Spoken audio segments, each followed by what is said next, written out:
ตอนนี้อยู่สงขลาปะโกะทุกคนเลยกะที่หับเบิ่งหับชมวิถีชีวิตของชนบทคือแบบนี้เส้นทางกับบ่ค่อยสบายอันนี้แม่นผู้สาวหลายๆคนเจ้ามาที่ทางใดนี่บ้านไหนบ่ผู้สาวอายกล้องป่า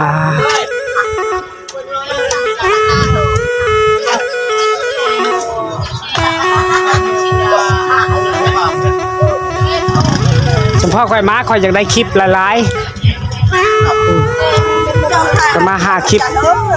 ป้ามาแล้วนี่เมนบ้านผู้ขายเอง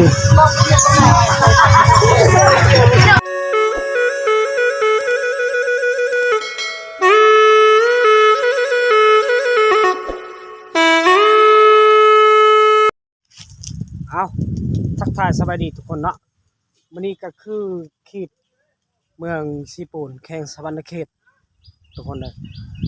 เก็บภาพบรรยากาศและวิถีชีวิตของหมู่บ้านนี้ก็คือหมู่บ้านครั้งแรกในชีวิตหากมาเมื่อนี้เขตนี้มันติดกับชายแดนลาวเวียดนามทุกคนเนาะเปิดประตูเล่าเขาว่าที่ของประเพณีกับมื้อนี้เขากินงะแล้วก็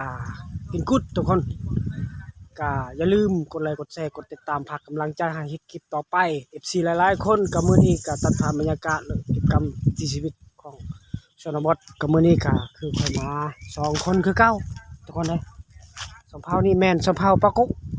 เขตชบานเอาหับเบิ่งหับส้มบ้านเลยตอนนี้ก็เฮือนขนทุกคนนะคือจุดนี้ก็เฮือนคนหมู่บ้านนี่ก็คือหลายๆว่าเฮือนบ่นี่วะแม่นเฮือนบ่โอ้เฮ็ดหยังตอนนี้บ่ได้เฮ็ดหยังวะอันนี้ก็แม่นเฮือนคนทุกคนเลยคือหมู่บ้านนี่ก็หาครั้งแรกในชีวิตเฮาก็มานี่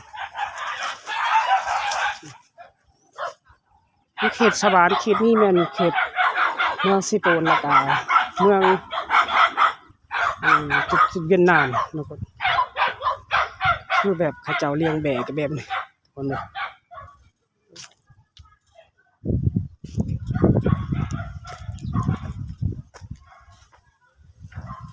สวัสดีเด้อเอ้ยเด้อครอบครัวเอ้ยนี่จักคนครอบครัวเอ้ยจักคนน่ะอยู่นำกันลูกนึงลูก5 คนอ๋อแรกๆเป็นชมเผ่ายังอยู่นี่เป็นชมเผ่าตรีแม่นบ่เอ้ยเผาแม่นโอ้อันนี้แม่นเฮือนเอ้ยเนาะนี่แม่นบอนเขาเจ้านึ่งข้าวแล้วก็เป่าไผ่แบบนี้ก็คือแบบดังเดิมนี่เลยป้าเฮือนเอ้ย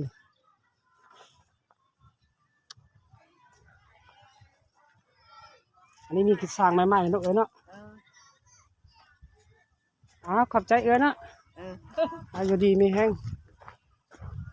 ไปทุกคนเลยจะเห็นเอ้ยอยู่หมู่บ้านนี่ก็คือเฮือนเขาเจ้าตั้งอยู่นี่ก็เขตสบานคือว่าเฮือนดังเดิมทุกคน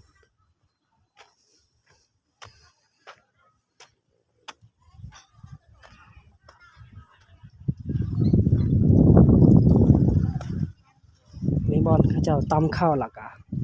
ประมาณตอนแรงก็คือบอลจุดนี้แหละ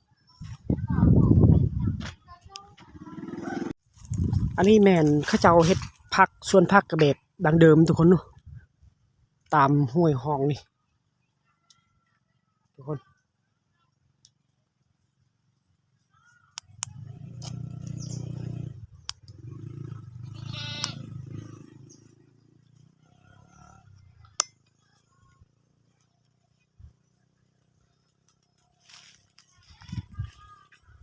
เห็นบ่เฮือนสารบ้านซองเขาก็ลุลาลายเลยทุกคนเลยสบายดีตอนนี้ค่อยก็มากินกุดอยู่เวียดนามทุกคนเลยมา 3-4 คนมาเดินทางไกลๆครั้งแรกในชีวิตนะเดินทางวันนี้ก็บ่เคยได้เห็นอยู่เขตสบานเขตชนบทแถวสมภาปะโกะนี่ก็หามื้อนี้แหละก่อนมา2 คนแต่ทีมงานเฮาบ่ได้มาเราก็เลยว่าคาเวียกทุกคน ไปดีตอนนี้ก็อยู่เฮือนไอ้น้องกันเนาะทุกคนเนาะก็คือบรรยากาศดีๆของชนบทเขตทางไกลชลบุรีอยู่นี่อยู่ครบเขตของเขตเมืองสิโปนฝ่าย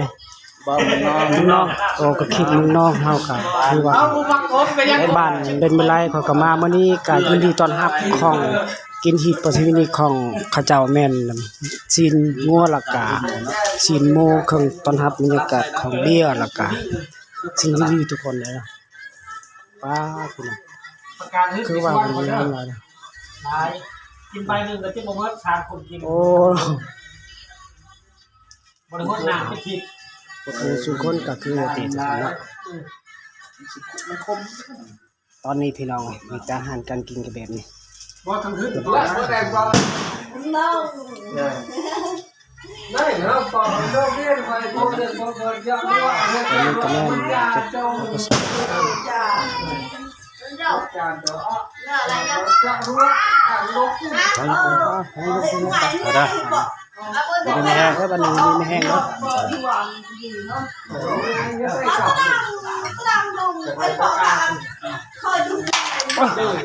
มันล้มเลยดิ